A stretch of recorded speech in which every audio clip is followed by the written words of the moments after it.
One of my first memories is my cousin Malcolm bringing his Sega Mega Drive over to my grandma's house, and me and my brother just sitting there and being completely absorbed with Sonic the Hedgehog.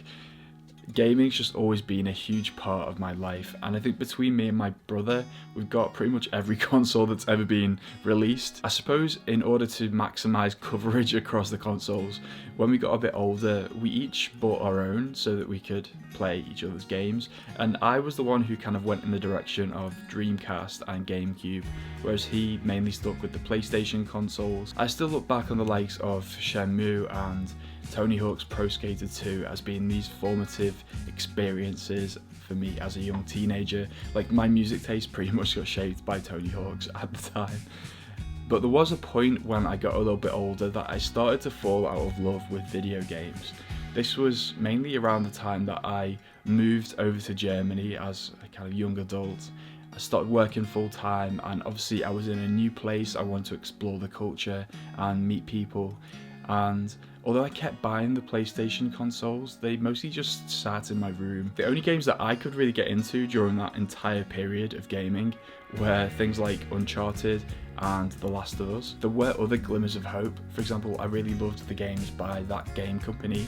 So Journey, Flower, Flow, they just came across to me as really imaginative and relaxing, and I absolutely loved them as experiences beyond just games. The fact those games really did resonate with me, it makes me even more convinced that it wasn't just my personal taste changing. I actually think that changes in the gaming industry also kind of alienated me from the gaming experience. This was around the time that pretty much every game was trying to ram multiplayer options into what should really be solo games. And there was also this kind of like sandbox creep where absolutely every game just started trying to build in open world elements, even if it didn't really make sense for that particular game, unless it was a game like Skyrim or Red Dead Redemption, where the whole point of the game was that you could explore this really cool world.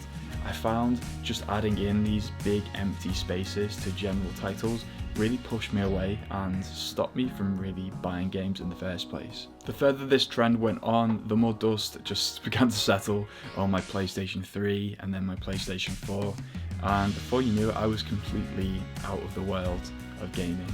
That all began to change though with the release of the Nintendo Switch in 2017. Maybe my misconception with the Wii was that it was basically a toy that was there for big broad audiences that wanted to play Wii Golf. Because of that, I was really skeptical about the Switch before it launched.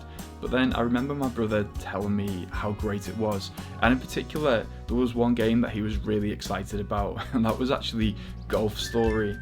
If you haven't played it, it's this really cool little game that kind of melds RPG mechanics with a bit of a golf simulator. The more I looked into it, this burgeoning indie game scene on the Switch was something I could really get into. So I picked up the Nintendo Switch, and it began to challenge my expectations in a lot more ways than I really thought. My childhood memories of Mario had kind of pre-programmed me to expect that the Mario titles in general were mainly for kids.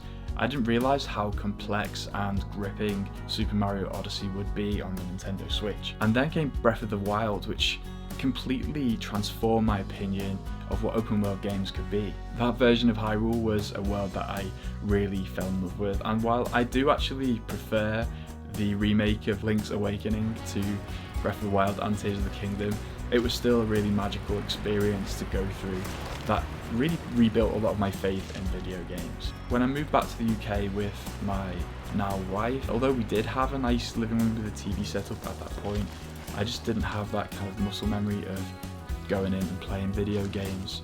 But also when you move in with a partner, you don't want to hog the TV all the time, and so having the Nintendo Switch that I could just play in bed or on the couch became so convenient, and I just began to massively prefer it to playing on the TV. Also in London, even if you live fairly close to where you work, the commute times can be like an hour, so having a console like the Switch, which was really light, could fit in your bag or your pocket, and you could knock out a few games, a few rounds of Golf Story on the way to work. It was just like really awesome to get back into gaming in that way. And I also realised that being able to talk about these games was a great way to reconnect with my brother, who At that point, I'd then moved out to Spain and I was seeing him less and less. So things like football and gaming were a great way that we could keep that connection over a long distance. Of course, when it got to 2020, then it was even more pronounced. I think I responded to COVID in a slightly strange way compared to other people. I had the privilege of being able to keep my job. I didn't get furloughed or made redundant or anything.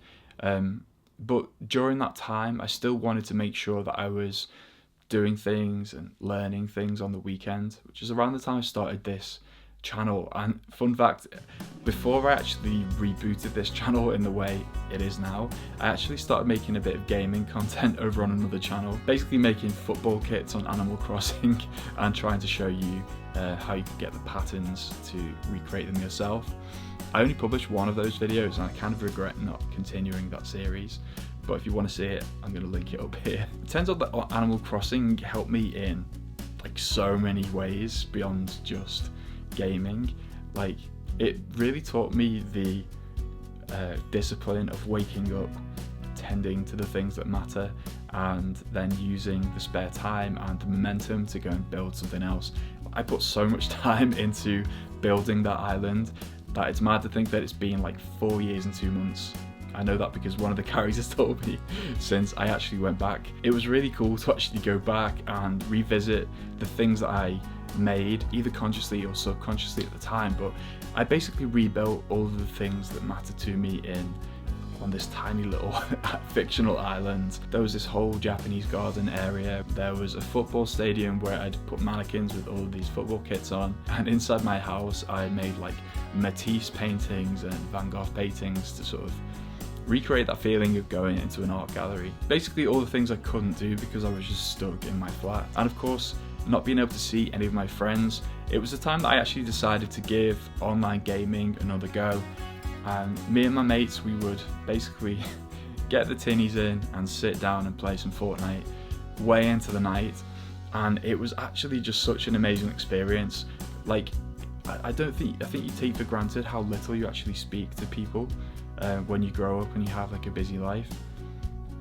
And yeah, just those late night Fortnite sessions where we actually got pretty good were just a real pillar that got me through the pandemic. It was also around the time that I became a bit of a Pokemon master. One of my first real kind of tangible memories is coming home from Southport with my family in the car. My brother had just put Pokemon Blue and I decided not to buy one, and as soon as he started playing it I knew that I wanted one, so my dad actually turned around the car and we went back and bought Pokemon Red. But you know, I hadn't really played it in probably like 15-20 years, and so picking up Sword and Shield, I really got into it, and it was mainly the VGC streams that were being posted by the likes of Wolfie that really kind of sucked me in. But I got pretty good at playing online, and I loved the way of like building your own team, competing online with people and trying to get up the rank ladder. I think the highest I got was like ranked 1000, so not really very good, and I never managed to compete in any tournaments, but I don't know, maybe someday I will. There's always one in Liverpool, so could give it a go. In any case, it's clear to see that the Nintendo Switch had sucked me back in and opened me up to gaming in all these different ways, and it actually spilled over into the other consoles as well. But the journey wasn't over, because there was the biggest life change that can actually happen to you was about to come just around the corner, and that was the birth of my son Gabriel. And becoming a dad, obviously all of your perspective changes, all your priorities change, but in order to keep sane you do need to find those pockets of time where you're doing something just for you. And for me, handheld gaming was that. So when you have a newborn, honestly they just spend a lot of time sleeping, so you can basically just sit there on the couch with a baby on your arms and playing a game with the controller or a handheld. Started to rediscover all these old PS4 classics that I hadn't given a chance, so got really into the Horizon games, got really into God of War, and by now this whole back catalogue of games had opened up and I was finding new ways to play them. I got back into those original Pokemon games again, doing Nuzlocke on my Game Boy Advance, and eventually even upgrading that to an analog pocket, I decided to pick up a Steam Deck and see what it would be like to play as a casual gamer. And I made some amazing memories with Gabriel, like as he was quite young, you know, playing Pokemon Snap and hear him saying Pikachu for the first time. That's really cool. And as I kind of look forward and think about what he's going to be like in a few years' time, will we be able to sit down on the couch and play games together? Honestly, the ones that I want to play with him, they're all Nintendo games. Maybe my brother will even come over and we can sit down and play some of those old school Mega Drive games, just like back in the day. So I guess there's my love letter to the Nintendo Switch over, and as we look forward to the Nintendo Switch 2, we can only dream of what kind of games and experiences that's going to bring to us as well. If you've got similar experiences with the Switch, I'd love to hear them down in the comments. But thanks so much for watching, and I'll see you in a bit.